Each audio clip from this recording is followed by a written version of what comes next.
Bonjour à tous, bonjour à toutes, bienvenue dans Tailgate, le podcast 100% NFL des équipes de The Playoff, 12e semaine de compétition et donc 12e débriefing du mardi matin. On se retrouve comme toutes les semaines avec mon équipe du lundi, avec Seb, avec Yaya, avec Vince. Ils vont vous dire bonjour dans quelques secondes, juste avant vous donner un petit peu le programme d'aujourd'hui.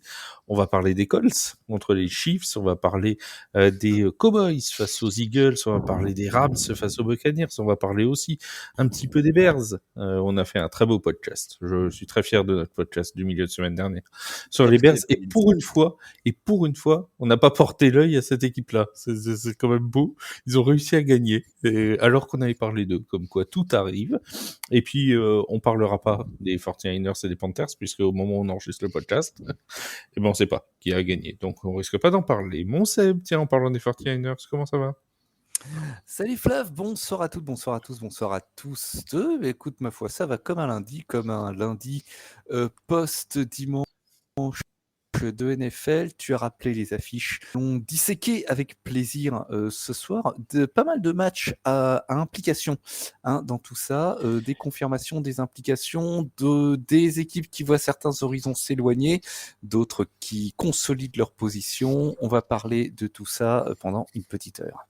De toute façon, tu parlais des playoffs, on va maintenant concentrer principalement les débriefings sur les matchs qui ont des implications pour les playoffs. Presque on pourrait faire le programme avant même le début de la semaine, sauf vraiment grosse surprise ou match incroyable entre équipes qui ne jouent pas spécialement les playoffs. Sinon, évidemment, le Browns Raiders ne sera pas toujours au programme, hein, c'est bien évident. Mais comme on rappelle les scores à la fin, on aura l'occasion de parler de la première victoire de Shedeur Sanders, parce que Seb doit avoir un avis sur la question. Mon Yaya, comment ça va? Oh bah moi, mon long chemin de croix continue. Hein. Ouais. Bah, voilà. Oui, vous êtes, tu vois, je pense que vous êtes les champions des presque victoires cette année.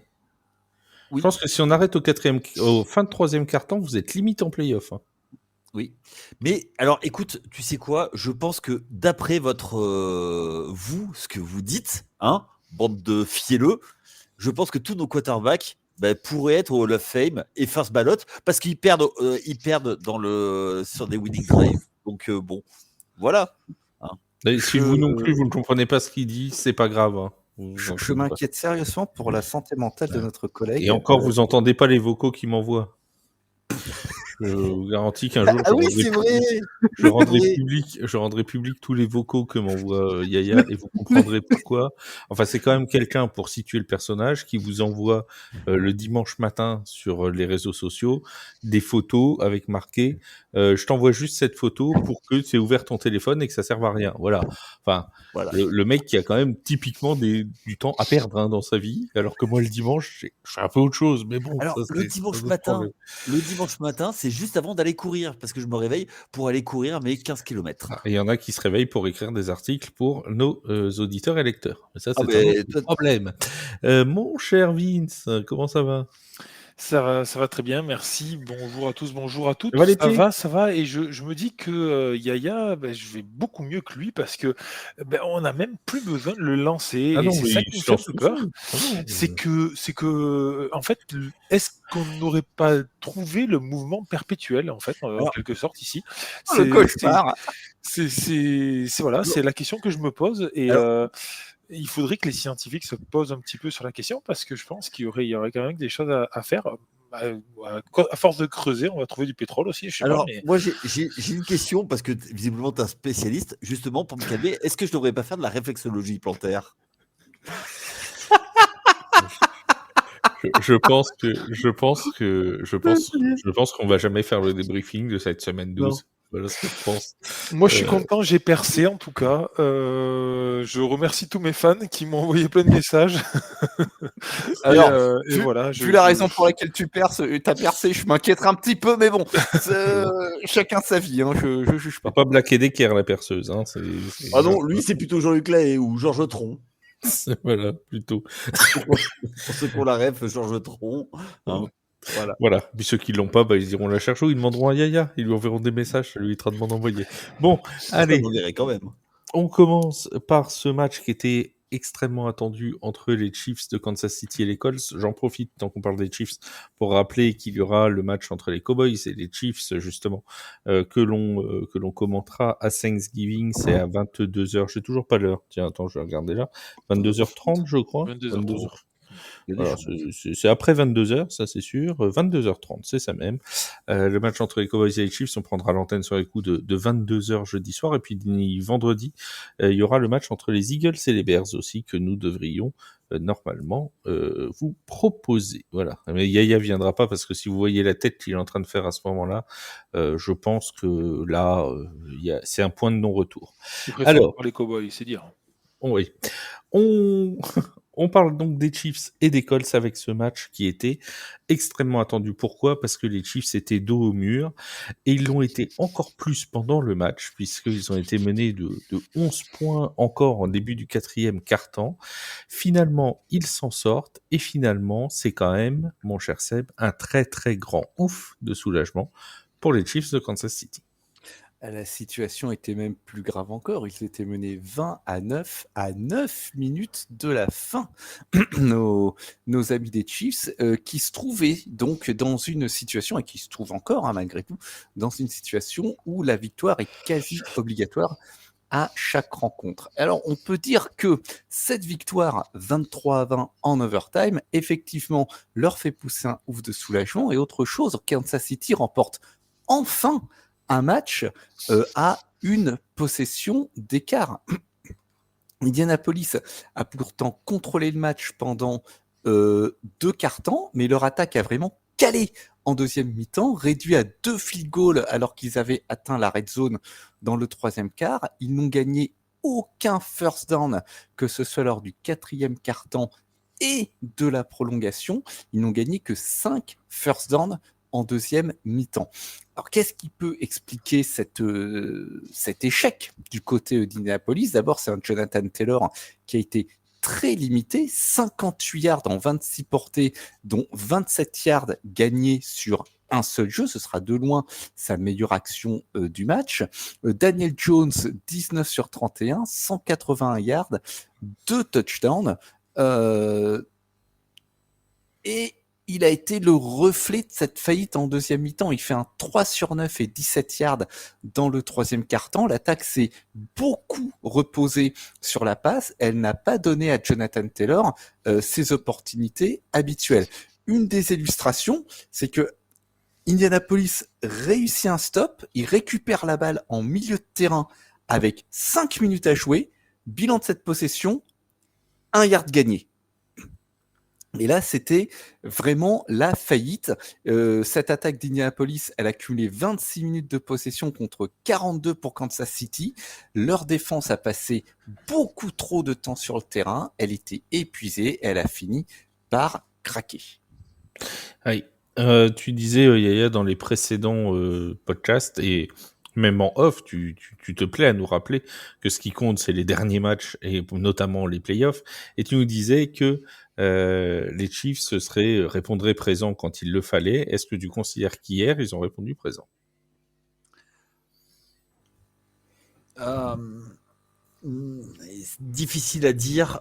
Est-ce que sur le match, c'est les Chiefs ou est-ce que c'est les Colts qui ont eu le syndrome Cédric Pioline, c'est-à-dire la peur de gagner ?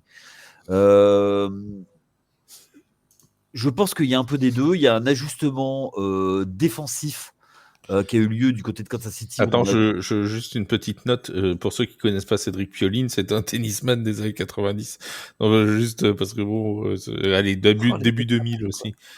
Oui, bah oui, parce que bon, bientôt on parler d'Henri Lecomte et tous nos auditeurs connaissent peut-être pas Cédric Pioline et Fabrice Santoro. Ah ouais, la victoire de Yannick Noah en 84, souvenez-vous. Non, 83. 83, autant pour moi. Contre Matt Philander.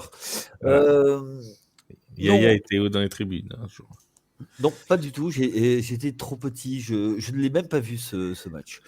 J'ai vu la finale de Lecomte à la télé contre. Mais non. Bref. C'était à Monte Cristo, non ?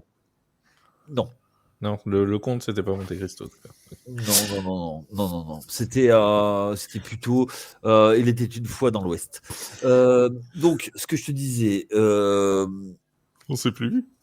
Voilà, c'était que à partir du moment où Indianapolis a été muselé, notamment avec Taylor, j'ai l'impression qu'ils se sont fait battre tactiquement par Andy Reid et surtout Spagnuolo qui a fermé la défense. Kansas City est depuis 4 saisons une équipe ultra défensive. Qui gagne grâce à sa défense et après a le génie de Patoche pour pouvoir gagner les matchs. Ça s'est encore vu hier. Il passe par un tout petit trou de la lorgnette pour gagner avec en prolongation. Il y a eu un petit peu la peur de gagner parce que du côté d'Indiana, je pense que s'il gagnait, c'était réglé pour les playoffs et c'était un grand pas pour être haut dans le classement. Maintenant, la division est toujours à portée de main. Il va falloir. Maintenant, leur but, eux, c'est de monter le plus haut possible et ça va jouer avec d'autres équipes. Kansas City, ça va être compliqué d'être le first seed, c'est impossible. Maintenant, avec 5 défaites, oui, ça me paraît très compliqué. Oui. Surtout vu le calendrier des Patriots qui en ont que 2, ça me paraît très très compliqué d'aller chercher 3 victoires, 3 défaites de plus pour les Patriots que les Chiefs. Et puis il faudrait déjà aller chercher le titre de division contre les Broncos, c'est déjà pas gagné. Tiens, on parle des Broncos, une petite question pour Vince, et après j'en ai une pour Seb. Est-ce que mon Vince, tu considères que ce retournement de situation dans ce match et cette victoire des Chiefs de Kansas City sur les Colts, est-ce qu'on peut considérer ça comme un tournant de cette saison 2025 ? Un tournant, pas vraiment pour moi, parce que les Chiefs savent où ils en sont. Et en fait, quand on regarde le calendrier, oui, avant ce match, ils étaient à 5-5, mais les 5 matchs perdus, certes, c'était des défaites, mais c'était des défaites de peu. Vraiment, c'était des défaites un peu au couteau. Ils perdent le premier match qu'ils jouent à domicile, mais à Rio, contre... C'était Sao Paulo, non ? Pardon ? C'était Sao Paulo. Contre les Chargers, qu'il aimait mal dans la saison dès le départ, parce qu'une victoire contre un rival de division à la maison, même si c'était pas à la maison, ça fait mal. Ensuite, ils perdent contre les Eagles, mais que de 3 points. Ils perdent contre les Jags, donc celle-là, elle fait un peu tâche, de 3 points aussi. Ils perdent contre les Broncos de 3 points aussi. Ils perdent contre les Bills de 1 touchdown, une possession, 7 points. Donc tout ça pour dire que ce n'est pas non plus un tournant, cette victoire. Je pense qu'ils savent où ils en sont. Et moi, ce qui me fait un peu peur, c'est que... un peu peur. Oui ou non, mais en tout cas, celui qui va prendre les Chiefs en playoff, si les Chiefs se qualifient en playoff, il a beau être tête de série numéro 2 contre une tête de série numéro 7 potentielle pour les Chiefs, ça ne sera pas un match facile, ça je vous le garantis. Après, on a bien vu que les Chiefs avaient l'expérience qui parlait pour eux, contre une équipe qui était un petit peu trop, on va dire, fleur au fusil, je ne sais pas, mais en tout cas, moins sûr de leur fait et de leurs armes. Ça s'est clairement vu. Le plan de jeu était clairement préparé du côté de Kansas City et notamment de Spagnuolo, comme l'a dit Yaya. Moi, j'ai noté beaucoup de choses et justement, ce blocage complet de Jonathan Taylor, comme l'a dit Seb, ça veut clairement dire que les Chiefs avaient ce match en vue, qu'ils voulaient faire ce qu'ils ont voulu faire et ils y sont arrivés. Seb l'a dit, la maîtrise du ballon, la balle en main des Chiefs a été impressionnante. De bout en bout, Patrick Mahomes a su mener les drives qui ont permis d'user cette défense en profondeur. Et forcément, une défense, on le dit tout le temps, mais ça se fatigue plus qu'une attaque. Une attaque, c'est en action, une défense, c'est en réaction. Donc, on s'use beaucoup plus facilement et dans la longueur. Après, moi, il y a quelque chose qui m'a un peu chagriné dans le plan de jeu des Colts. C'est justement, on le sait, on la connaît, cette puissance de Jonathan Taylor. Oui, ça ne fonctionne pas tout le temps.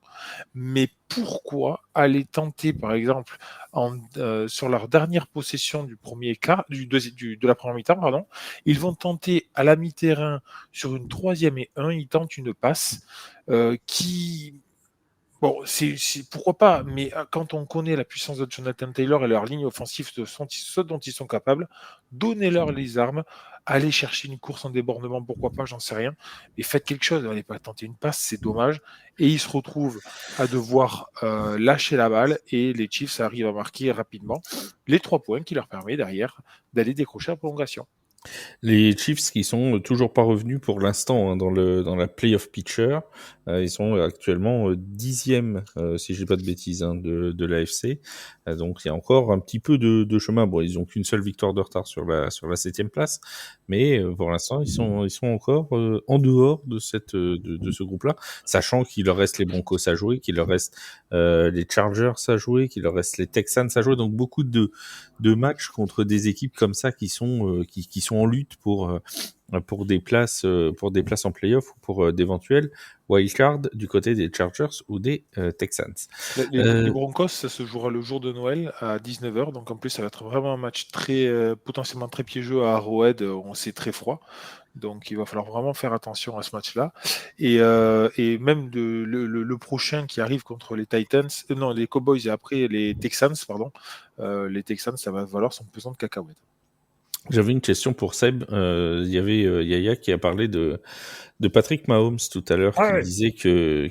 Non, mais on n'avait pas demandé d'imitation de Kermit, merci. Donc, il parlait de Patrick Mahomes. Il disait que des fois, les Chiefs se sont remettés au génie de Mahomes. On a vu un Patrick Mahomes très, très en difficulté en début de match. D'ailleurs, intercepté, si je dis pas de bêtises, sur sa première passe. Et ensuite... quand il a commencé à retrouver, quand les Chiefs ont retrouvé de la dynamique, bizarrement, c'est ce moment-là où Patrick Mahomes a réussi à se connecter avec ses receveurs, à se connecter, à mettre Harrison Butker en position de marquer des field goals qui furent décisifs. Est-ce qu'on peut dire que la courbe des Chiefs a suivi celle de Mahomes dans ce match? Exactement. Je ne sais pas si c'est les Chiefs qui ont commencé à prendre de l'influx et que ça a entraîné Mahomes ou si c'est l'inverse, mais toujours est-il que Mahomes finit à 29 sur 46, 352 yards, un touchdown. Sur ces 352 yards, il en a lancé 235 en deuxième mi-temps et il a ajouté 4 courses sur 30 yards et une fois de plus, il a eu quelques scrambles comme cela, quelques courses qui ont été décisives. Il a aussi été très bien aidé par Rashee Rice qui a fait 2 formidables réceptions sur le drive d'égalisation et une autre lors du drive de la victoire. Il a fini avec 8 réceptions et 141 yards et il y a eu un jeu au sol qui avait pas mal fonctionné. J'allais dire pour une fois, non, ce serait un peu dur de dire ça, mais le jeu au sol à Kansas City, il est un petit peu controversé. Kareem Hunt finit avec 104 yards en 30 courses, un touchdown. Il commet tout de même un fumble en 4e quart-temps qui aurait pu être catastrophique, mais il a également su convertir plusieurs 3e downs cruciaux également. Donc, est-ce qu'on retrouve une grande équipe de Kansas City? Je ne sais pas, mais je reprendrai les mots de, je crois, Rudy Tomjanovich, l'ancien entraîneur des Rockets de Houston, qui disait que les grandes équipes ne sont pas grandes tout le temps, elles sont grandes quand elles en ont besoin. Et c'est très exactement ce qu'ont su faire les Chiefs hier. Ce qu'il a dit exactement, ne sous-estimez jamais le cœur d'un champion. Oui. Alors ça devait pas être la même phrase, à mon avis c'était 2 phrases différentes, mais bon... Je crois que c'est 2 quotes différentes, exactement. Parce que bon, elles sont un peu loin l'un de l'autre pour être la même, mais bon. Mais en 95, c'est ce qu'il a dit quand... Oui, mais il a sûrement dit « passe-moi le sel » aussi à un moment dans sa vie, mais bon, on va pas faire... Oui, mais alors tu vois, ça, je l'ai pas cité, parce que du coup, ça avait rien à voir. Tu vois, mais effectivement, il a dit « passe-moi le sel » un jour. Un mardi matin, un mardi midi. Oui, c'était un mardi midi, le 14 novembre, je crois. Juste une petite correction sur les stats de Patrick Mahomes. T'as dit un touchdown. Il n'a pas lancé de touchdown, c'est une interception, par contre, qu'il a lancé. Ah, autant pour oui, c'est une interception, en effet. J'ai tellement l'habitude de lire touchdown du côté de Mahomes, on n'est pas habitué avec les interceptions. Il y a 0 TD pour voilà, Patoche. désolé. C'est pas grave. Voilà, Autant pour moi, je m'excuse. Et à noter aussi quand même pour parler de cette première mi-temps où il a été un petit peu aussi moins bon, oui, on peut dire que les Chiefs sont partis avec lui, mais les Chiefs ont beaucoup moins droppé de ballon en seconde mi-temps.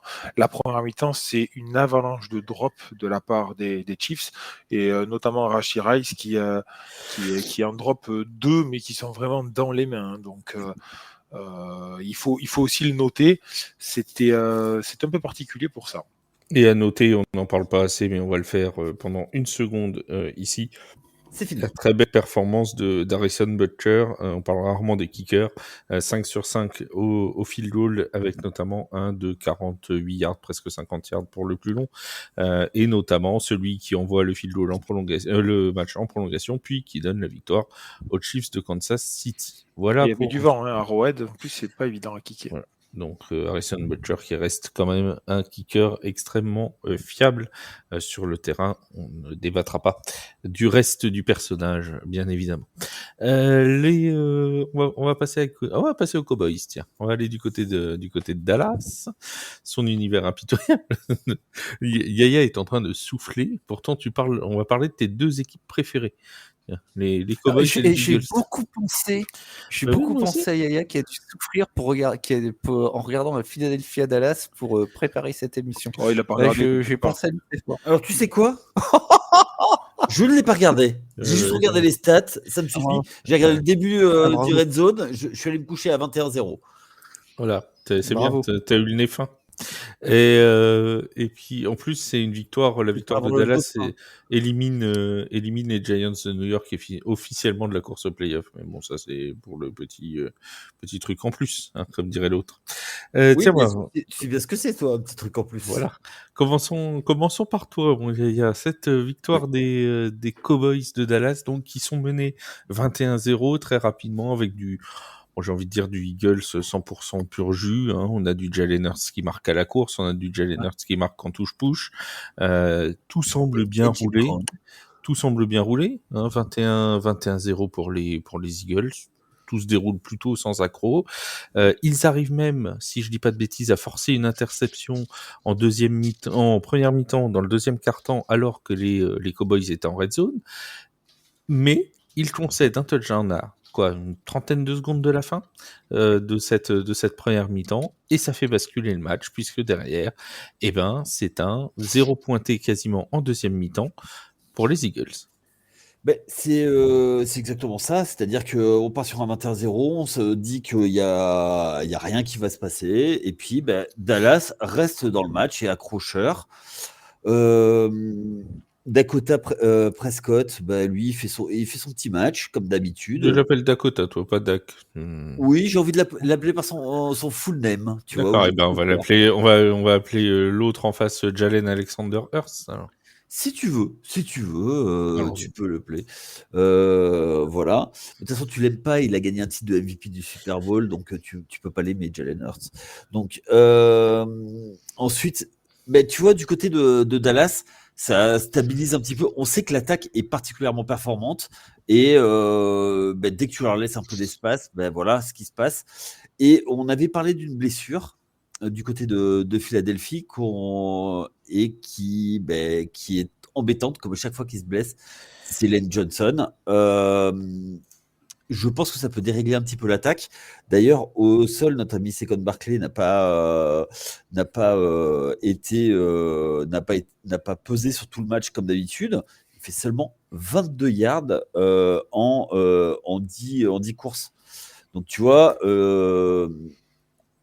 c'est un peu comme les Colts, quand le jeu de course du côté de Philadelphie n'est pas établi, c'est tout de suite beaucoup plus compliqué. Donc du coup, c'est là où, à mon avis, Dallas a mis l'accent. Ok, ils ont pris un touche-push et une course de Jalen Hurts, mais derrière, ça a été compliqué. Du côté de Dallas, là, notre ami Prescott, c'est 350 yards, 2 touchdowns, une interception, tu l'as dit. Et surtout, ça fait briller Pickens et Sidi Lagno. Juste une petite chose, Pickens, 9 targets, 9 réceptions. Je sais que ça plaira, c'est la stat qui plaira à notre ami Vince. Ça ils sont restés dans le match, ils ont été résilients, si on peut parler comme ça, même si j'aime pas ce terme. Et donc, du coup, ils ont été chercher la victoire en fin de match. Alors, petite double question. Te rappelles-tu de l'identité, parce que tu m'as attaqué sur le QB du Super Bowl, te rappelles-tu de l'identité du QB du MVP du Super Bowl, du 44e Super Bowl, s'il te plaît? Oui, c'était quelqu'un qui est insignifiant, il paraît. Sans doute, mais qui sera Hall of Famer first ballot, lui. Mon Vince, on a parlé de George Pickens à 146 yards encore hier. L'attaque Il se fait mal en de plus, Dallas. il sort à un moment donné. Hein. Oui, l'attaque et il a dit il y a, dans le week-end que lui, il voudrait rester à Dallas et Dallas visiblement veut le conserver. Là où ça va peut-être pêcher, c'est sur le cap space disponible parce que c'est un peu compliqué au niveau de Dallas. Alors il y a des possibilités éventuellement de jouer sous franchise tag, etc., etc. Bref, on n'en est pas encore là. Tant que c'est pas sous Inox Tag. Mais en tout cas, George Pickens qui fait encore un gros match et on a découvert des Cowboys qui finalement ne rendent pas les armes si facilement, qui sont encore là avec 5 victoires, 5 défaites, potentiellement à la course dans la NFC. On a surtout trouvé que les Cowboys avaient aussi une défense. Hein, on avait tendance à l'oublier. Ça mais arrive. les Ils en Cowboys ont ont une défense. C'est quelque chose qui m'a un peu sauté aux yeux et qui m'a surpris. Alors, très franchement, hier, je te l'avais dit, j'avais dit, allez, la deuxième partie de Red Zone, je vais commencer à regarder. Et puis, j'ai été captivé par ce match-là parce que j'ai trouvé ce match très intéressant dans la stratégie. Et on a vu vraiment des coachs de Dallas s'adapter complètement au jeu des Eagles et des Eagles sans réponse. Le 21-0 au départ, il fait mal, d'accord, mais il est en trompe-l'œil complet. On a un Saquon Barkley qui ne sait pas fonctionner. En fait, ils ont essayé de trouver des solutions. Et en fait, sur les peu de solutions qu'ils ont trouvées, Dallas s'est très facilement, je dis facilement volontairement, mais facilement et rapidement adapté. Et les Eagles n'avaient plus de solution. Ils n'ont pas réussi à avancer. Pourtant, le temps de possession est quasiment à l'identique. On a 31 minutes pour les Eagles contre 29 pour les Cowboys. Comme l'a dit Yaya, c'est surtout la stat en cours de Saquon Barkley avec ses 22 petits yards en 10 portées qui fait très très très mal. On a trouvé comment le canaliser hier du côté des Cowboys et ça, c'est une grande nouvelle pour eux.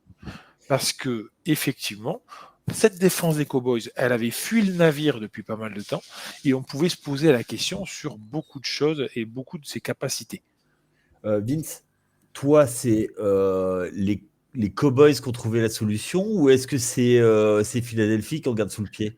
Mais non, alors je pense que Philadelphie n'en garde pas sous le pied parce que Philadelphie n'est pas encore tiré d'affaire et veut se qualifier en étant first seed, ça c'est une évidence.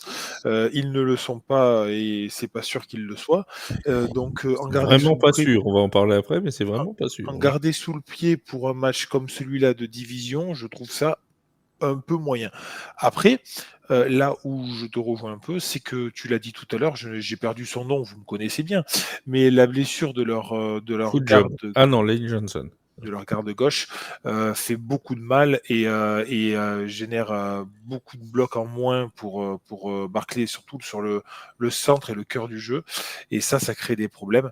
Après, moi, il y a une stat que je voulais vraiment noter et que je voulais vous partager, c'est le 14 pénalités, 96 yards contre les Eagles. C'est tout simplement beaucoup, beaucoup, beaucoup trop.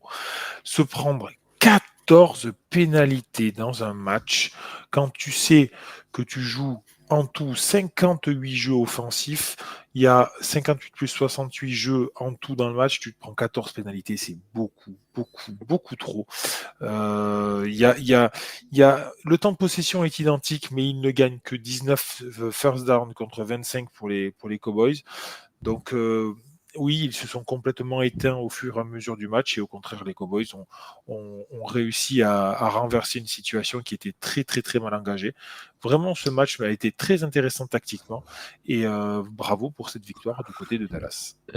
Pourtant, ils t'ont facilité la tâche du côté de la ligne offensive des Eagles parce que Lane Johnson, qui est donc blessé, est remplacé par Fred Johnson.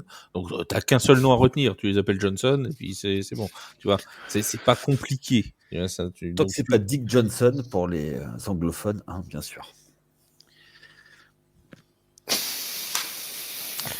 Une minute de séance pour la mort de l'humour, n'est-ce pas, qui nous a quittés. Oui, voilà. Cette curieuse intervention de la part de Yaya. On était ravis de l'avoir avec nous. Et puis, après, il faut quand même expliquer aux auditeurs, eux, ils en ont entendu une comme ça, nous, on en a tout au long de la journée. Oui, il faut leur préciser, quoi.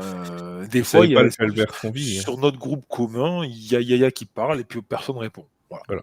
Et les auditeurs, si vous voulez, venez sur le Discord commun, je peux vous en sortir des vertes et des pas mûres. Oui, et venez sur le Discord d'ailleurs, parce qu'on rigole bien, notamment depuis quelques semaines, là, au niveau de la Red Zone, c'est quand même pas mal animé le dimanche sur le Discord, donc n'hésitez pas à venir nous rejoindre, et puis si vous trouvez pas le lien, vous m'envoyez un petit mail, et puis je vous inviterai avec grand plaisir, comme d'autres l'ont fait avant vous. Mon cher Seb, cette victoire des Cowboys, est-ce que pour toi, alors je vais pas dire qu'elle va jusqu'à relancer la NFC Est, parce qu'il y a quand même 3 victoires d'écart entre les Cowboys et les Eagles, mais est-ce qu'elle peut légitimement relancer les Cowboys dans leur quête de playoff? Alors, Dallas qui va recevoir Kansas City, sans tarder. Donc, deux équipes au pied du mur, deux équipes qui ont besoin de gagner, ça va sentir la poudre. Ça va pas sentir que la dinde à Thanksgiving. Ouais, ça va pas sentir que la dinde, là, ça va vraiment sentir la poudre. D'ailleurs, j'ai une seconde sur l'ambiance dans le stade des Chiefs. C'était une ambiance de playoff contre les Colts, c'était fou. Donc pour reparler de Dallas, ça m'embête de le dire, mais Arrowhead est quand même, ça m'embête de le dire, mais Arrowhead est quand même un stade hyper bruyant et très très difficile à prendre. Franchement, c'est impressionnant. Le public est ouf. Alors, est-ce que ça relance Dallas ? Au moins, ça redonne de l'espoir. Mais comme tu l'as dit, la marche est reste quand même haute. Alors, au-delà de prendre la place de Philadelphie, il y a aussi pas mal d'équipes dans les autres divisions qui tapent à la porte. N'oublions pas que Green Bay, Détroit, Carolina, Seattle, San Francisco sont toutes des équipes qui ont un bilan qui est meilleur que celui de Dallas. Donc, il y a beaucoup de travail. Il y a ce match nul également là qui met un petit peu le bazar dans leur fiche. La marche est encore haute pour les Cowboys, mais néanmoins, ils entretiennent une forme d'espoir.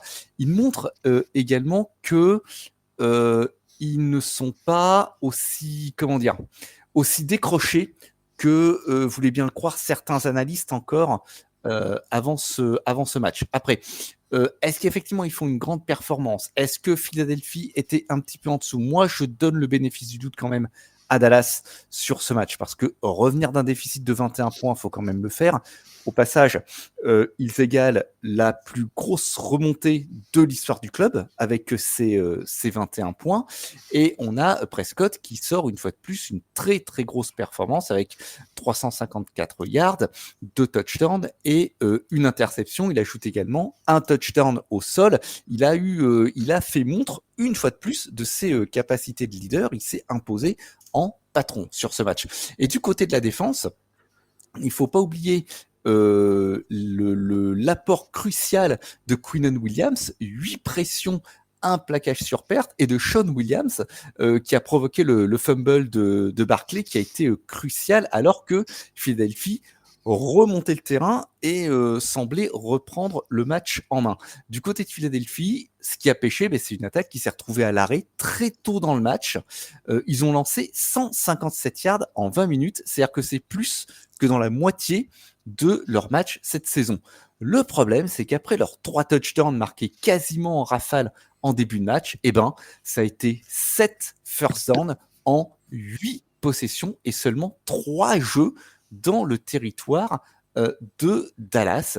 Il y a eu un field goal manqué, il y a eu 2 fumbles dans le 4e quart-temps, donc celui de Saquon Barkley dont j'ai parlé plus tôt, et puis Xavier Gibson sur un retour de punt qui ont changé avec le cours du une match. énorme, je reviens juste sur le fumble de Gibson, avec une énorme performance du défenseur de Dallas qui tombe à 2 reprises, qui est poussé, qui tombe, qui se relève et qui va faire le plaquage qui cause le fumble. L'action est absolument dingue. Si vous l'avez pas vu, remettez le highlight. Il y a des très bonnes caméras de nos amis américains.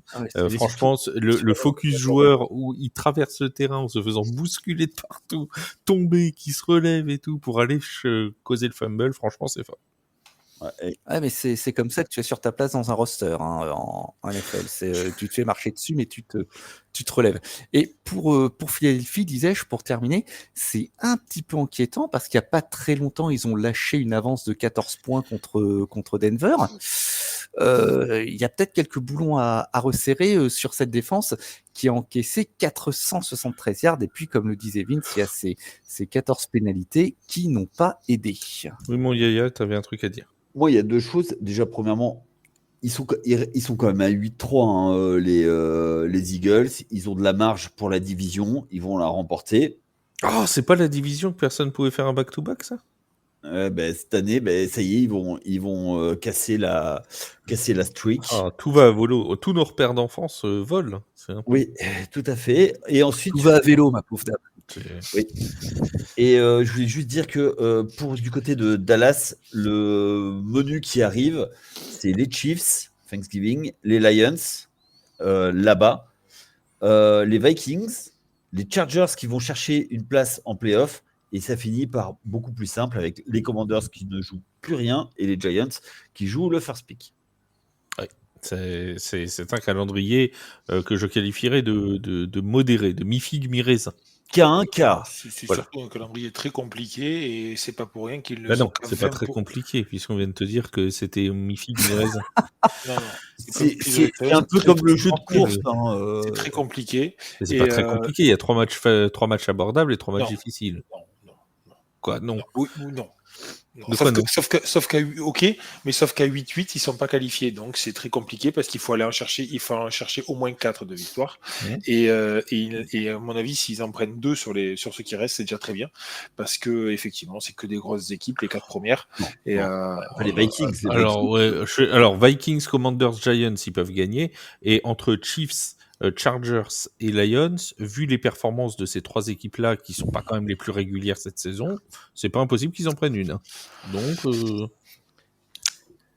wait and see. Mais après, ils sont à 20% de playoff, je crois, ou 10% sur NFL. Après, il y a des matchs de division. Les Commanders, ils peuvent, les Commanders peuvent juste pour les embêter. Voilà. Mais on sait que les Giants sont capables de perdre le first pick en éliminant Dallas à la dernière journée. Tu vois. Ça, c'est Giants. Tu vois. Ça, c'est le truc qui peut. Alors, est-ce que on le voit déjà venir, quoi. Est-ce que ce serait Giants ou Cowboys? Ouais, les deux, mon capitaine. Et ça va tellement bien ensemble qu'on est sûr que ça va arriver. Tu vois. Mais vraiment sûr. Tu vois. C'est certain. Le truc où les Cowboys ont juste à gagner contre les Giants pour assurer le first pick des Giants et aller en playoff et que les Giants gagnent, mais c'est vu d'avance à des kilomètres. On vous l'aura dit 6 semaines avant. Tu veux que je te dise, j'annonce déjà le hat-trick de Wendell Robinson. Ah mais c'est bien possible. Tout est possible. Bon, en parlant de tout est possible, ça n'a pas été possible pour les Buccaneers de Tampa Bay hier. Les Buccaneers sont allés se prendre les pieds dans le tapis en Californie. Je ne sais pas s'il y avait une tornade en Floride, mais ça les a pas poussés vers la victoire en Californie en tout cas. Une grosse défaite pour les Buccaneers de Tampa Bay.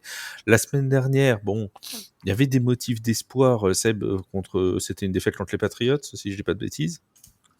Et là, cette semaine, ça va être beaucoup plus dur de trouver des motifs d'espoir chez les Buccaneers. Une défaite 34-7 face aux Rams, avec notamment une première mi-temps où ils étaient déjà menés à la mi-temps, 31-7. C'était les Bills la semaine dernière. C'était les Bills contre les Pats. C'était les Bills. Oui, c'était les Bills. Ils ont perdu Patriots, ils ont perdu Bills, et là ils perdent. Exact, c'est vrai.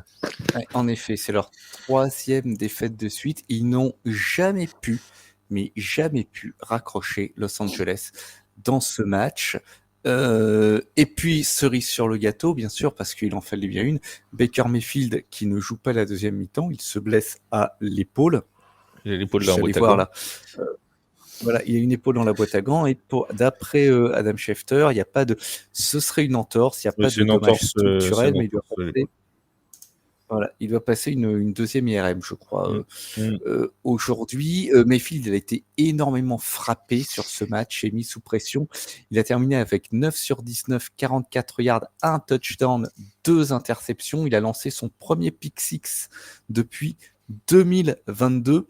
Il a été remplacé par Teddy Bridgewater qui ne va pas faire mieux avec un 8 sur 15 et 62 yards et une attaque qui a plafonné à 193 yards. La très mauvaise nouvelle pour Tampa Bay, c'est que maintenant, ils sont à égalité avec Carolina en tête de la NFC Sud. Carolina, donc, qui joue ce soir contre, puisque nous enregistrons lundi, je le rappelle, qui joue ce soir contre San Francisco. San Francisco qui a également besoin de gagner pour se maintenir dans la course au playoff. Là aussi, ça va sentir la poudre. Et du côté des Rams, en revanche, j'ai envie de dire que tout va bien parce qu'ils prennent le premier seed dans la NFC avec cette victoire.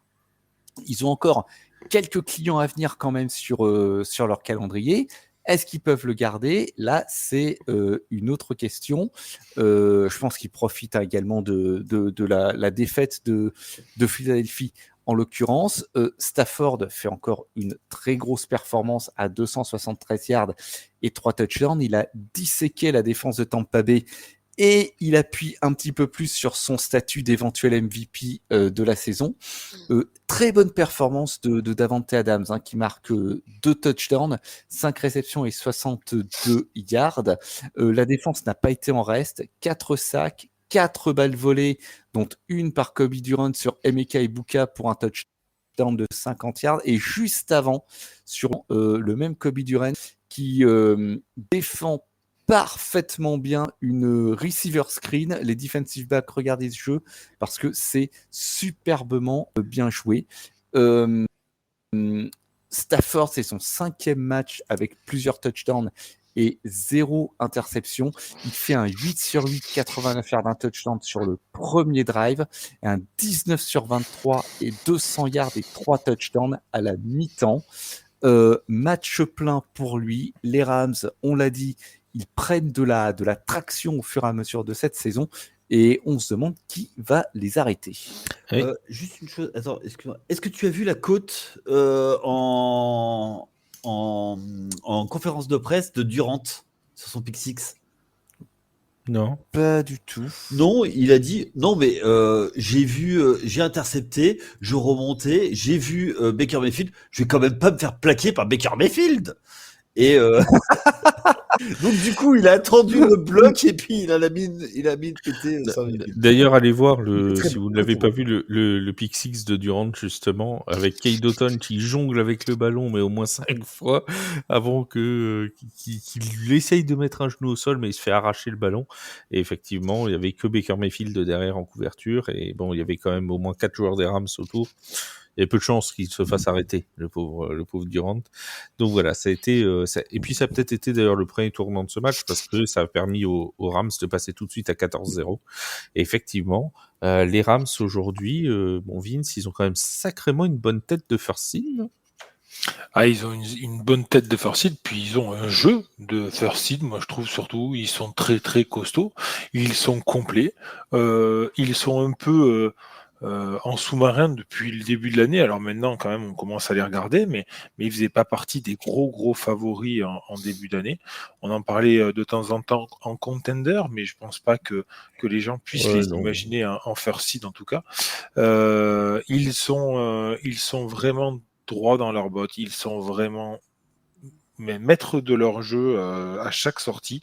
J'ai il y a une impression de sérénité. Je ne sais pas ce que vous en trouvez, mais moi, je trouve qu'ils dégagent une impression de sérénité, de confiance en eux et un vrai esprit d'équipe qui se dégage de cette équipe. Donc, ça fait vraiment du bien, moi, je trouve, dans cette NFL-là, de voir une équipe comme ça. Alors, j'imagine que les supporters des Bucks de hier ne penseront pas la même chose que moi, mais c'est vraiment, vraiment, vraiment bonnard de voir une équipe jouer un tel football avec une telle aisance, une telle prestance et si peu d'échecs en fait, si peu d'erreurs de la part du coaching staff, de la part des joueurs et de partout sur le terrain.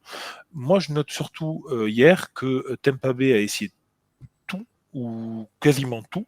Ils font 123 yards à la course, 103 yards à la passe.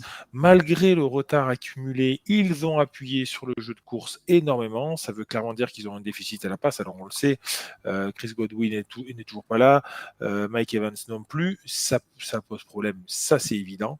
Mais 29 courses pour 34 lancés et 17 catchs, c'est vraiment un gros ratio à la course, surtout quand tu es derrière dans un match comme ça.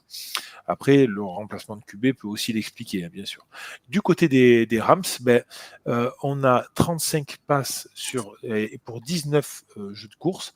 Ils n'ont couru que 19 fois, avec seulement 2 coureurs, Kyren Williams et Blake Corum, et ça a plutôt bien fonctionné. 3,7 yards de moyenne sur les deux runnings, c'est plutôt pas mal, hein, clairement. Hein. Ça veut dire que 3 lancés, ils y arrivent aux 10 yards. Et voilà. C'est parfait. Ils arrivent au first down en 3 lancés. Et ouais, du coup, 3 courses, ils y sont. Et ouais. Alors que si la moyenne avait été de 5 yards par portée, ils y arrivaient seulement en 2. Et ça, c'est fort, parce qu'ils avaient besoin que de 2. Et là, ils ont besoin de 3, parce qu'on est à 3,5. Oui, bon, Seb. Je vais juste apporter une toute petite correction. Chris Grevenu, mais il n'a pas été un facteur sur le match, 2 réceptions pour 9 yards. Voilà. Donc lui, il lui aurait fallu encore une réception de plus pour arriver au first down, du coup. Pour arriver au first down. Mais c'est incroyable, mais vous vous rendez compte de ce qu'on entend là? Vous vous rendez compte? Mais par contre, du coup, en 9 yards, en 2 réceptions, ça lui fait 4,5 yards de moyenne. Ce qui fait que tu lui donnes la balle 2 fois, il atteint. Donc c'est pas inintéressant. Voilà. Et 3 fois, il l'a. C'est ça qui est voilà. pas mal. Ah mais même je sais plus quoi vous dire. Moi, j'essaie de donner des stats, d'aiguiller les auditeurs, de les aider dans ce marasme tu l'aiguilles. Maintenant, après la réflexologie, tu te mets avec vous professez des inepties, messieurs, et vous n'en avez même pas honte. Ça, voilà. Absolument pas. Est-ce que tu es inquiet, mon Yaya, pour les Buccaneers ou pas du tout? Oui, je suis inquiet, à la fois inquiet parce que c'est dans la production, le fait que c'est vraiment drastiquement, on en avait drastiquement baissé, on en avait parlé, on avait dit vivement la bye week parce qu'il va falloir reposer les corps. Aïe, 2 défaites en sortie de bye week, alors ok, c'est 2 gros morceaux. Mais là, c'est la production. Tu vois, marquer que 7 points face aux Rams, qui certes sont une bonne équipe. Après, ce qui peut leur servir, c'est la division. On sait que l'an passé, ils avaient fait pareil. Ils avaient eu un gros creux en milieu de saison. Est-ce que ça va être pareil? Moi, je dis attention parce que les Panthers peuvent être embêtants. Donc, on va voir. C'est surtout les matchs face aux Panthers qui vont être importants. Et également battre les Saints et battre les Falcons. C'est ça qui va être... là, on ne dit pas « Ah oui, c'est important de battre des équipes ». Là, on ne lui dit pas ça, par contre. Hein. Alors, attends, parce que j'allais rebondir sur ce qu'il disait, justement. Et puis après, puisque tu veux qu'on en parle, on va réattaquer sur le calendrier, si tu veux. Mais moi, ce qui me rassure pour les Buccaneers, c'est précisément leur calendrier.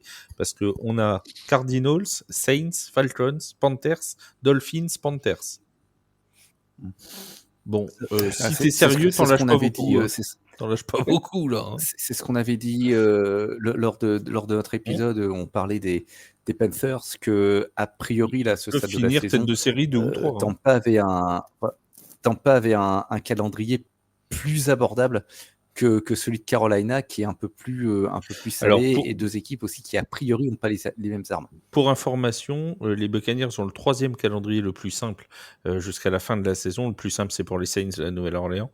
Les Panthers, ils ont le 5e plus difficile jusqu'à la fin de saison. Donc ça crée quand même un sacré gap. Et comme tu me parlais, mon cher Vince, du calendrier très difficile des Cowboys, sache que c'est le 4e le plus facile jusqu'à la fin de saison. Hein. Donc ça, on voit encore une pureté d'analyse qui est absolument dingue, hein, qui est absolument... c'est diabolique. Et alors, une équipe d'experts qu'on vous dit depuis le début de la saison. Alors, des experts. J'en peux plus, vous me fatiguez. Si je puis me permettre, voilà ce que c'est d'attaquer, monsieur. Tu vois, t'as été remis en place par le chef. Voilà. Non, mais moi j'ai juste pris statistiquement. Hein, c'est Tankaton qui me dit le 4e calendrier le plus simple. Je suis pour rien. Hein, c'est pas moi qui l'ai fait. Il est même plus simple que celui des Giants, tu vois, qui est 6e. Mais bon, les 3 plus simples, c'est Saints, Patriots et Buccaneers. Après, tout à l'heure, vous disiez que vous étiez rassuré pour les Bucks vis-à-vis du calendrier facile. Alors oui, certes, il est rassuré pour leur qualification en playoff, je suis d'accord. Par contre, au niveau du niveau de jeu affiché et des ambitions de l'équipe, ça risque de faire qu'un tour en playoff si ça joue comme voilà, ça. c'est ce que j'allais te dire. C'est-à-dire que oui, le calendrier est facile. Par contre, le niveau de jeu est quand même vraiment proche du pas bon, en tout cas là. Ouais, mais ils sont extrêmement bien coachés. Ils savent exactement ce qu'ils font, comme ils le font, et c'est une équipe qui est capable de dire bon, ok, bah le match, on l'a perdu, on plie les goals à la mi-temps et on garde nos forces pour plus tard. Là, en l'occurrence, c'était on plie l'épaule à la mi-temps. C'est fou parce que l'humour venait de ressusciter et il s'est repris un coup de pelle derrière l'oreille, tu vois, c'est terrible, hein, c'est absolument, c'est scandaleux, hein, c'est vraiment terrible. On a l'impression d'être dans le film Bernie. C'est un double homicide, hein, un double homicide de l'humour dans ce podcast, c'est absolument diabolique. Et tu peux parler. Les gens voteront, je suis sûr qu'ils voteront. Tiens, en parlant de voter, n'hésitez pas à nous donner votre avis. Est-ce que Matthew Stafford mérite d'être first ballot Hall of Fame? Donnez-nous votre avis. Don't feed the troll. Puisque Yaya considère qu'Eli Manning est meilleur que Matthew Stafford, n'hésitez pas à nous dire dans le Discord. Évidemment, la bonne réponse est Matthew Stafford et first ballot Hall of Fame, c'était évident. Alors, moi, je vais te dire un truc. Il gagne un 2e Super Bowl, oui, non, mais moi je te parle. Non, mais moi je parle pas de projection, je te parle de maintenant. À l'heure d'aujourd'hui, les first ballot Hall of Fame, il n'y a aucun souci là-dessus. Alors tu sais quoi, ton Hall of Fame, tu te le prends et tu te le mets où je pense. Il n'a plus aucune signification. Non, mais non, c'est pas les meilleurs. Oh putain, mais arrêtez ces conneries. C'est ceux qui ont fait des accomplissements, bordel. C'est ceux qui ont fait des accomplissements. Je dis à la mi-temps du Super Bowl, à la mi-temps de Thanksgiving, on lui lance le Hall of Fame. Je suis fier. Un quart d'heure. Moi, je suis fier de moi. Hein. En fait, c'est facile. T'es fier de toi, Vincent. Regarde dans quel état tu nous le mets. C'est un petit jeu qu'on a entre nous. C'est savoir qui c'est qui va arriver à démarrer Yaya juste avec un petit mot. C'est facile. Voilà. N'hésitez pas à jouer sur le Discord vous aussi. Ah oui. Dire Hall of Fame. Hein. Oui. On le sent partir. Généralement, ça suffit. En parlant de Hall of Fame, on va parler d'Aaron Rodgers. C'est pas mal. Bon, il n'était pas sur le terrain, mais bon, il avait la main c'est un peu le souci. Il avait la main un peu en vrac. C'était le Rennes qui avait pris le relais, qui avait pris les rênes du coup. Rudolph avait repris les rênes de l'attaque et ça s'est pas si mal passé que ça pour les Steelers, mais il y a quand même 7 défaites des Bears de Chicago, 7 défaites des Steelers contre les Bears, pardon, je vais y arriver. Victoire donc des Bears de Chicago, mon cher Seb, 31-28, un match serré. Et un match qui confirme peut-être les ambitions des Bears dans cette saison 2025. 8e victoire en 9 matchs, 4e de suite pour les Bears. Et c'est encore une série en plus. Hein. Encore une victoire étriquée. Ils ont vraiment dû leur victoire grâce à un stop de leur défense, alors que Pittsburgh avait la balle de match ou d'égalisation lorsque Jaquan Brisker a dévié la passe de Mason Rudolph, donc qui remplaçait Aaron Rodgers. On a pris son remplacement, je crois 2 heures ou 2h30 avant le match. Donc Aaron Rodgers a tout de même essayé jusqu'au bout de tenir son poste. Montez Sweat également s'est illustré pour les Bears. 2 sacs, dont un dans le 3e quart-temps, qui amènera la série, qui amènera un touchdown de Kyle Monangai. Une défense d'ailleurs qui avait son lot de blessés, hein, était déjà privée de ses 3 linebackers titulaires, et il y en a eu d'autres au cours de ce match. Parlons de Caleb Williams, 239 yards et 3 touchdowns, mais c'est contre une des plus mauvaises défenses contre la passe de la ligue. Moins de 59% de réussite pour le 6e match de suite, et 26% de ses passes ont manqué leur cible. Il y a d'ailleurs cette séquence en début de match où il lâche une balle alors qu'il est dans l'embut, qui est un grand moment de panique et de n'importe quoi. Donc à titre personnel, j'ai encore beaucoup de mal à me faire une idée du niveau réel de Caleb Williams, qui alterne le bon et le nettement moins bon. Et malgré cela, Chicago s'installe en tête de la NFC Nord. Et je vais répéter ce que l'on a déjà dit au sujet des Bears. Qui l'eût cru à ce moment-là de la saison que Chicago serait au sommet de la NFC Nord? Oui, mon Yaya, me dis pas que tu y as cru, parce que je te rappelle qu'il y a 3 semaines, tu nous disais non mais qui se méfie des Bears, hein. Moi, je pense que Caleb Williams bénéficie à fond de l'arrivée de Ben Johnson. Je pense qu'il s'est magnifié. Oui, c'est évident. Il s'est magnifié ses quarterbacks. C'est un génie de l'offense. Et il a réussi à enlever de la pression à Caleb Williams en lui trouvant des jeux qui lui correspondent. Il a designé, et je pense que s'il arrivait à Chicago, c'est parce qu'il a vu du potentiel dans ce quarterback. Il l'a joué 2 fois l'an passé, il a pu le regarder et il sait exactement comment le mettre en avant. On sait qu'il y a eu quelques trick plays et que c'est un des coachs qui envoie des trick plays à tire-larigot pour pouvoir faire ça. Il avait fait la même chose avec Jared Goff. Je trouve que ce qu'il fait avec Caleb Williams, ce que fait Caleb Williams aujourd'hui, est en grande partie dû à Ben Johnson. Une stat à noter, clairement, pour Caleb Williams et ce qui l'entoure. L'an dernier, 68 sacs subis sur la saison, 466 yards de perdus sur les sacs et 10,79%, c'est la stat qui dit que quand il tente une passe, 10%, presque 11% du temps, il se fait saquer.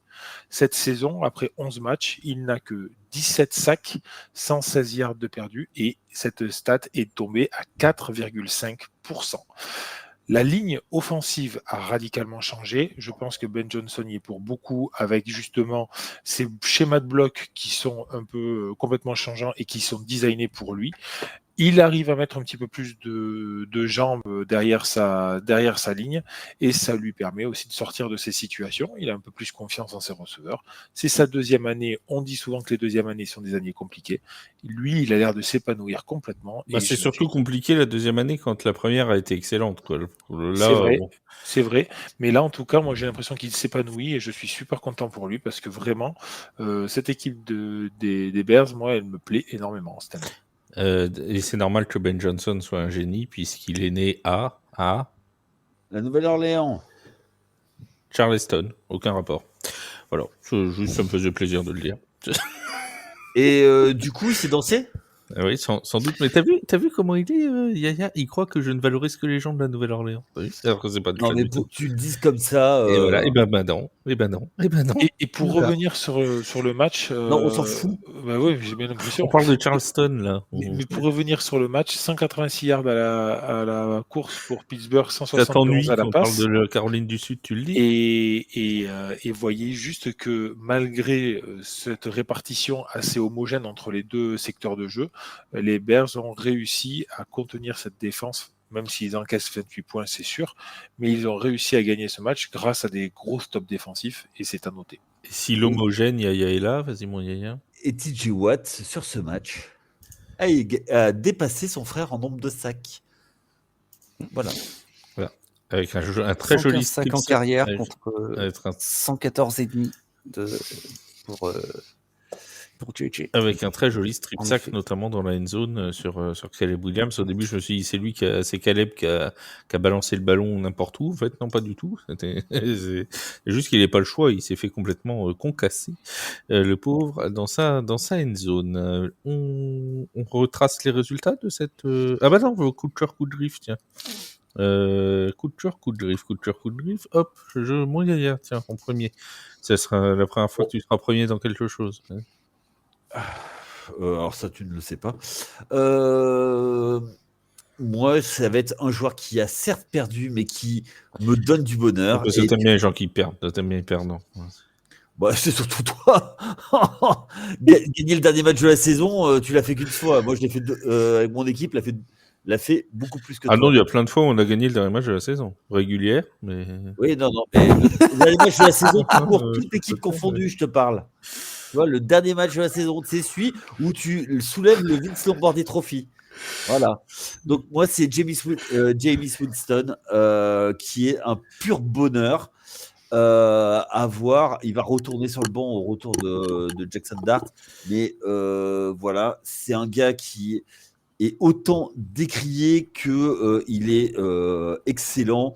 C'est vraiment un super gars. Et que ce soit dans le vestiaire, et puis là, quand il est sur le terrain, il est magnifique. Il peut te faire des passes, mais de tout le terrain, comme il peut t'envoyer des pizzas horribles. Et puis alors, même. Et alors, attends qu'il lance 3 pick 6 lors du prochain match. On va voir ce que t'en penses. Mais il a fait un triplé et il récupère la balle, il met un stiff arm et derrière il va aller. Et qui est-ce qui lui lance le ballon? C'est un nom polonais, putain, j'arrive jamais à le dire. Vas-y, Vince. Je sais pas de quoi vous parlez, moi, donc. De Gunnar Olszewski, on parle. Oh, mais d'accord. On aurait bien aimé que tu nous le sortes, celui-là. Il a un nom pour le Scrabble. Celui-là. Olszewski.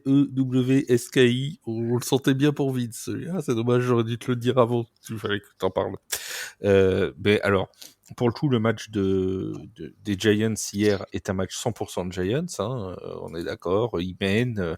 On croit qu'ils vont gagner. Enfin non, maintenant on sait qu'ils gagneront pas. Mais pour ceux qui ne suivent pas la NFL, tu peux te dire tiens, ils vont peut-être gagner. Bon, non. En fait, ils ont repris le flambeau des Lions. Vous savez, de cette manière, les Lions, ils ont inventé pendant des années des manières de perdre improbables. En fait, les Giants, ils ont repris cette tradition-là. Et alors, Jameis Winston, il nous a fait du Jameis, mais alors, pur jus, hier. Hein, c'est 18 passes complètes seulement. Il a complété 18 passes et il fait 366 yards en 18 passes. C'est quelque chose d'absolument dingue. 2 touchdowns, une interception. 10 de moyenne. Ouais, alors 10 de moyenne par passe, mais ça fait 20 de moyenne par passe complétée. Ouais, c'est ça. Oui, c'est ça. C'est bon. Alors donc ça veut dire qu'avec une demi-passe, lui, il fait un first down. Du coup, vous avez compris l'astuce. C'est ça qui est fort. Et il n'a même pas besoin de complètement passer le ballon, juste une demi, ça suffit. Et il envoie 2 touchdowns et une interception qui est moche, qui est hideuse. À un moment crucial du match, c'est absolument terrible. Mais ça fait partie du forfait. Ça fait partie du personnage. Je veux dire, t'arrives à 4 minutes de la fin, t'as un drive pour la victoire, et tu sais qu'il n'a pas lancé d'interception, mais tu peux miser dessus, tu peux mettre ton PEL dessus. Tu sais que ça va arriver. C'est absolument immuable. Bon, voilà, c'est arrivé. C'est comme ça. Mon Vince, toi. D'ailleurs, les Giants ont viré le coordinateur défensif ce lundi. Oui, et ça te fait plaisir. Hein. Ah putain, oui. Oh là là, j'ai eu un orgasme. Langage. Excuse-moi. Oui. Vince, parlons de langage. Ouais, je vais quand même parler de Shedeur Sanders, forcément. Premier quarterback. Je regarde Seb. Premier quarterback des Browns a gagné son premier match en tant que titulaire dans cette franchise sur les 45 derniers quarterbacks. Voilà. Bon, après, c'était contre Vegas. C'était un match. Alors, c'était à Vegas. Hein, c'était pas non plus gagné d'avance. Moi, Pas loin quand même. j'ai trouvé la prestation assez complète, même s'il fait un petit 11 sur 20 à la passe. C'est pas non plus excessif. Par contre, là encore, la moyenne, la moyenne sur les passes complétées, on est à 19. Donc, c'est aussi pas mal du tout. J'ai trouvé son jeu assez intéressant et ça va permettre aussi de voir un peu des choses. Moi, je trouve qu'il a une valeur marchande et je pense que les Browns ont tout intérêt à le faire jouer et à le faire se développer un petit peu parce que même s'il n'est peut-être pas le QB titulaire de cette équipe, il a quand même une valeur marchande et il peut apporter de par ce qu'il fait.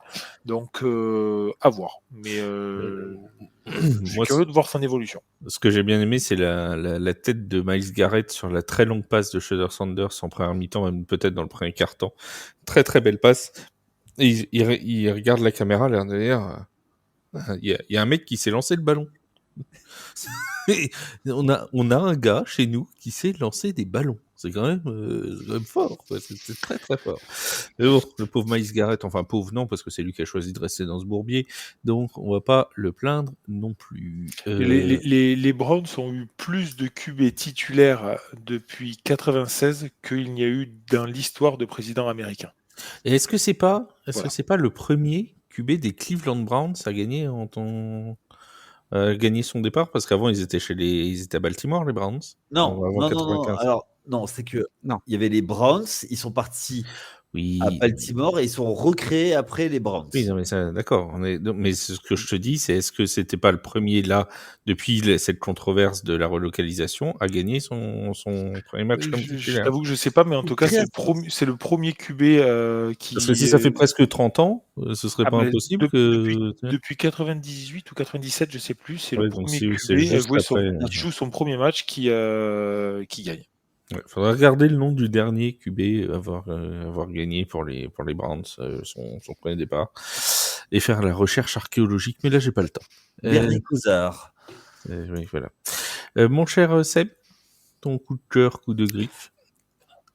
Alors, j'ai un coup de cœur aussi. Il est aussi du côté des Browns. Dis donc, c'est dingue, mais c'est pas Shedeur Sanders. Pas Jerry Jeudy non plus. Dire c'est pas Jerry Jeudy non plus. C'est bien joli de nous dire qu'il a gagné son premier match, mais quand tu as une défense qui fait 10 sacs dans le match, dont 3 pour Myles Garrett, le cauchemar de tout quarterback qui se respecte, ça facilite quand même grandement les choses. Je vois pas une victoire de Shedeur Sanders, je vois une victoire de la défense des Browns. Donc mon coup de cœur, c'est Myles Garrett, 3 sacs, 6 hits, 4 plaquages pour perte, 2 fumbles forcés. Vous me mettez un supplément jambon, champignon, c'est la crêpe complète, la totale. On va surtout te mettre un voilà. Et puis voilà.